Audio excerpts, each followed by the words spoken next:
Para el creado y para todos, ¿no? Creado. Acá está la explicación. Qué maravilla. Después, es que termina ya el mensaje. Maravilla, gracias. El Papa también puede reunirse con pecadores o con los que portan lo que parte de la derecha reconoce como un gran pecado capital: ser progresista. El Papa Francisco se vio con Yolanda Díaz y una parte de la derecha cortocircuitó. Un Papa como anfitrión de una comunista. Sectores conservadores se sintieron casi traicionados por su líder espiritual, al que poco menos que aplicaron una demonización por asociación que extienden sobre cualquiera que se atreva a colaborar o incluso dialogar con el gobierno de España. ¿Pero qué importancia tiene esa derecha dentro de la Iglesia? El Quinto Párrafo, un podcast de Infolibre. Con Daniel Basteiro. Bienvenidas, bienvenidos al Quinto Párrafo, una conversación de Infolibre para quienes van más allá del titular. Soy Daniel Basteiro, el director de Infolibre, y si estás escuchando este podcast es gracias a las socias, gracias a los socios que apoyan el periodismo de investigación y los artículos en profundidad sobre estos temas que no se agotan en un tuit, como decimos, sobre cómo se investigan. También charlo más o menos cada semana con periodistas que los conocen muy a fondo. Me acompaña Ángel Munarriz, periodista que sabe mucho de cómo funciona el episcopado y la Iglesia, autor del libro, muy recomendable, por cierto, Iglesia S.A. ¿Qué tal, Ángel? ¿Cómo estás? ¿Qué tal? No me quejo. Has dedicado varios artículos a Neos, pero ¿qué es Neos? No me respondas todavía. Vamos a ponernos en situación de la mano de Samuel Martínez y ahora lo comentamos. Fuentes de ingresos públicos o sin ingresos al actual gobierno. Este que habla es Jaime Gómez Pineda, presidente de la Fundación Villa Cisneros y uno de los impulsores de la plataforma Neos. Y dejo una iniciativa en el aire. ¿No se podría pensar en que todo aquel que está subvencionado o pagado por el Estado pierde el derecho a voto? Ahí lo dejo. Y este lo conocerán el Papa Francisco. Estamos en un sistema mundial económico que no es bueno. Al centro de todo sistema económico tiene que estar el hombre y la mujer. Con la Iglesia hemos topado, o con las iglesias, porque dentro del seno de la Iglesia católica hay muchas corrientes, y tan distintas y opuestas entre ellas que hasta topan unas con otras. Está pasando en España, donde el nacimiento de la plataforma Neos, impulsada por el exministro Jaime Mayor Oreja y legitimada por la Conferencia Episcopal Española, o sea, los obispos, está removiendo las aguas. Ahora hace falta una alternativa al Frente Popular. Y yo ya no entraré en el terreno político cómo se hace eso, pero hace falta una alternativa cultural que dé sustento a lo que debe ser una alternativa política. Hoy es un riesgo porque es destructivo el Frente Popular que tenemos en todos los órdenes. Lo dice Mayor Oreja en una entrevista para El Toro TV. Concibe Neos, una plataforma beligerante contra el actual orden social y ultraliberal, como la pata cultural de una alternativa política conservadora. Sus planteamientos, especialmente en lo social y lo económico, distan mucho, pero mucho, de lo que promueve en la actualidad la Santa Sede. Y para muestra un botón, mientras que el Papa Francisco aprueba, apoya y ensalza la Agenda 2030 europea, Neos la considera el paraguas de toda la agenda progresista en lo económico, moral y político. Ángel, ahora sí, ¿cómo surge este movimiento? ¿Qué fuerza tiene Neos dentro de la Iglesia española?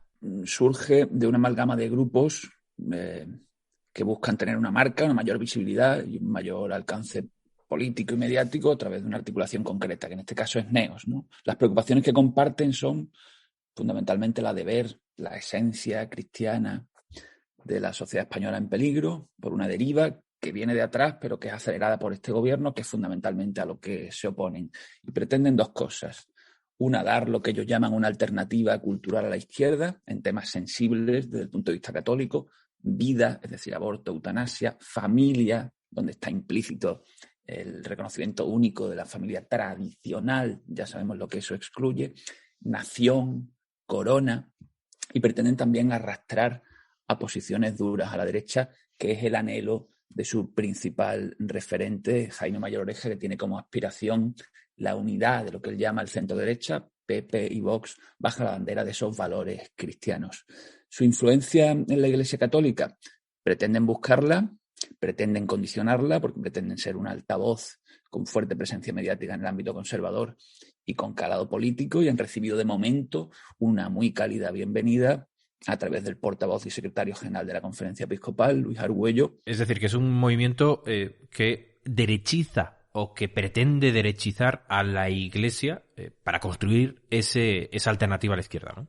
Claro, la Iglesia en sentido amplio es efectivamente enormemente plural, ¿no? El activismo católico radical, que es un fenómeno que eclosiona en la primera legislatura de Zapatero, que desde entonces no ha dejado de ampliarse, de mutar y de ganar presencia y sensibilidad, lleva en agitación toda la pandemia. Ahora se concreta en este espacio en el que ellos pretenden, efectivamente, además así lo dicen, ejercer influencia. La Asociación Católica de Propagandistas, que junto a Valores y Sociedad y la Fundación Villa Cisneros son los principales promotores de esta iniciativa, no lo oculta. Es decir, su propósito es llevar al terreno político las ideas católicas. Ahora bien, el envoltorio, el fondo y la forma de estas ideas católicas están siempre marcadas por la beligerancia y las posiciones duras. Asociación Católica de Propagandistas, que por cierto acaba de lanzar un medio de comunicación nuevo que se ha presentado hace tan solo unos meses y que se llama El Debate. ¿Qué más nombres propios hay en este movimiento, Ángel? Jaime Mayor Oreja ejerce como ideólogo y referente fundamental de Neos,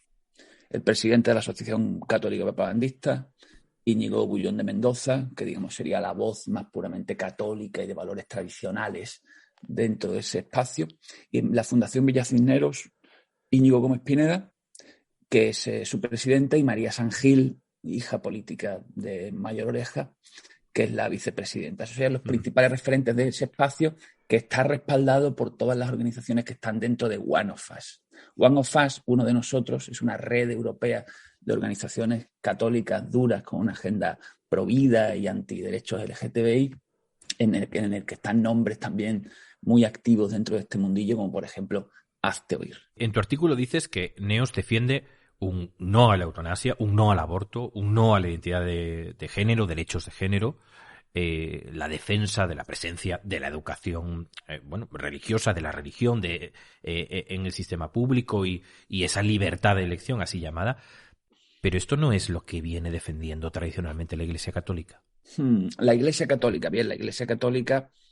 el episcopado español siempre ha defendido el rechazo a la eutanasia y al aborto, eso no lo ha cambiado nunca, y también, digamos, la defensa de la familia tradicional la ha hecho, digamos, de manera prácticamente unánime, ¿no?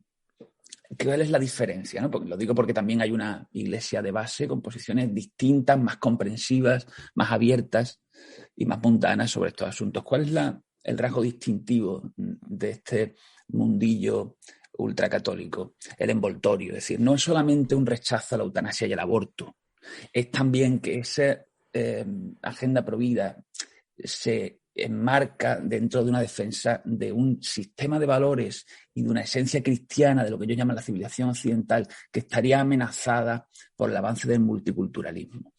Eso lo podemos englobar en una visión ya más excluyente y más xenófoba que se está encarnando políticamente en la práctica en países como Hungría y que viene ya connotado políticamente mucho más a la extrema derecha. No hay que olvidar que, por ejemplo, el Papa, que obviamente también es iglesia, ha lanzado mensajes de claro escepticismo sobre la agenda de Orbán. Yo creo que en abstracto, tanto el Papa como Orbán se podría decir que defienden algunos valores parecidos, pero en la práctica están en posiciones muy diferentes en su interpretación de lo que son los valores católicos, los valores cristianos. Hay quien pasados los años lo critica por en realidad ser más de gestos que de cambios estructurales. Pero sí hemos visto, por ejemplo, al Papa pisar terreno para ponerse al lado de los más desfavorecidos, como los migrantes en Lampedusa, con cierta sensibilidad social que choca con algunos de los postulados de Neos, ¿no? Es decir, ¿en qué medida Neos, que pretende tener influencia en la Iglesia Católica, se opone al Papa Francisco? Hay una cosa segura, este Papa pasará y la Iglesia permanecerá y Neos probablemente también siga ahí.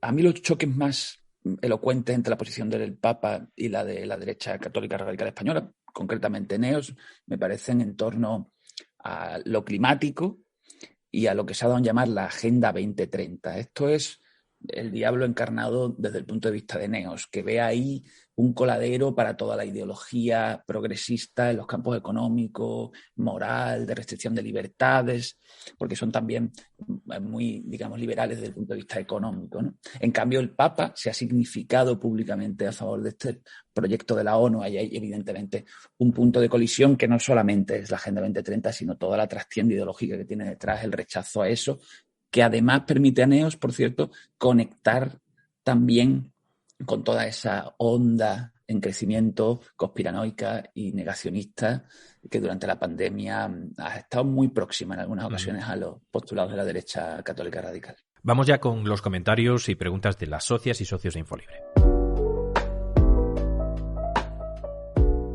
Tu artículo tiene decenas de comentarios y a varios les ha disgustado mucho conocer pues, las posturas de Neos y de algunos de sus impulsores que hemos escuchado, ¿no?, sobre el papel del Estado y eso que llaman los subvencionados. Por ejemplo, alguien que se presenta como Makoki pide que se anule el concordato, el mítico concordato. Otro que se presenta como Jumar y otro como Senenoa dicen que si se quieren eliminar las subvenciones, pues habría que hacerlo también con las de la Iglesia. ¿De qué manera la relación entre la Iglesia y el Estado y estas relaciones económicas entre ambos es un factor en todo este debate? Bueno, es el tema, ¿no? Porque al final cómo se comporta el Estado para con la Iglesia nos afecta a todos, ¿no? Creyentes y no creyentes. Hay algo evidente, ¿no? La Iglesia, como les gusta decir a ellos, estaba en España antes que España. Es razonable hasta cierto punto que exista una relación especial entre el Estado y la Iglesia. Ahora bien, esa relación tiene que ser transparente y nítidamente aconfesional, y yo creo que no siempre lo es. No es conveniente racimar en la colaboración del Estado con la Iglesia todos los conceptos dentro de un mismo paquete, porque eso puede mover a confusión, ¿no? Es decir, es razonable que el Estado restaure patrimonio de la Iglesia si tiene un impacto turístico y se entiende que eso responde también al interés general. Yo creo que sí, siempre que se haga con transparencia. En cambio, ¿es razonable que la Iglesia cobre entradas por entrar a ese patrimonio y administre esos ingresos con opacidad? Yo creo que no. A mí, desde el punto de vista a la relación entre el Estado y la Iglesia, desde el punto de vista económico, le falta claridad y transparencia. En otros momentos de nuestra historia reciente vimos cómo la Iglesia tenía un gran poder de convocatoria incluso en la calle. Para la historia están las manifestaciones, por ejemplo, en etapas del presidente Zapatero contra el matrimonio de personas entre el mismo sexo. Ángel, ¿tú crees que este movimiento, que además es muy beligerante y tiene ganas de guerra, puede abanderar algún tipo de concentración multitudinaria como las que vimos en el pasado? Esa es su aspiración. A la vuelta de verano hubo una manifestación contra el aborto en Madrid, digamos, donde había gente, pero lejos de aquellas imágenes que se consiguieron en la legislatura 2004-2008. Su gran aspiración es eso. Es más, ellos reiteran que ven a la sociedad dormida y indolente ante un fenómeno que debería tener sublevados a todos los católicos. Ahí sí va a ser muy importante si encuentran o no el aliento del episcopado, a los que yo veo en posiciones de apoyo con cierta distancia, porque saben que elegir el camino de la confrontación directa con el gobierno, sus políticas y los valores de la izquierda es delicado, no solamente desde el punto de vista de su relación con la Iglesia social, sino también de sus intereses como institución. No hay que olvidar que la Iglesia Católica Española, sus representantes, el cardenal Omeya, presidente de la Conferencia Episcopal, está sentado a la mesa con el gobierno negociando cosas contantes y sonantes de la relación económica Estado-Iglesia. Muy bien, pues muchas gracias Ángel Munarriz, periodista de Infolibre, autor del libro Iglesia S.A., por aportarnos claves sobre esta corriente y sobre lo que se cuece dentro del episcopado español. Seguimos. Y gracias a las y los que nos estáis escuchando por acompañarnos en el quinto párrafo, por ir más allá del titular. Si sois socias o socios, sabed que esto es gracias a vuestro apoyo. Si no lo sois, os esperamos. Solo con vuestro compromiso podremos seguir trabajando en historias como esta. Hasta pronto. El quinto párrafo, un podcast producido por Taller de Ideas. Redacción Samuel Martínez. Producción y montaje Santiago Valiente. Infolibre. La información que recibes depende de ti.